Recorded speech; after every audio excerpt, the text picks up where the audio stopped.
Hey folks, Nick Culbertson here, and here. And this is a quick sneak peek of Overdrive Synth. Overdrive Synth is a multi-sampler synth app that aims to answer the question, what does a synthesizer sound like through an overdrive pedal? The app and a behind-the-scenes video will release next Wednesday, October 12th. One last thing, and then I'll let my fingers do the talking. Oh, hello. I reached out to some people in the mobile music space to cover the release of this app, and the response has been awesome. Not the response to the app, they actually haven't responded about the app, but just the response, them getting back to an indie app developer. I've just found this community to be very open and non-exclusive, and between the music app makers, the YouTube content creators, and the musicians using the app, it's just been awesome. So thank you all for sharing in the journey. Now I'm going to play some samples. I'm going to leave the in-depth stuff for the YouTubers, so check out their videos when they come out. Let's play.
Keep an eye out for Overdrive Synth, the behind the scenes, and all the videos coming out from different YouTubers once the app releases. Hopefully, any press is good press.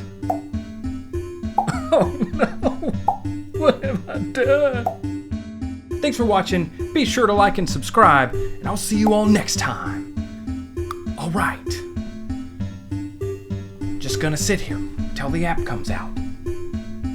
You don't have to hang around. It's cool. No, I'm cool. I can hang out by myself. This is cool. This is what I do. This is what I do.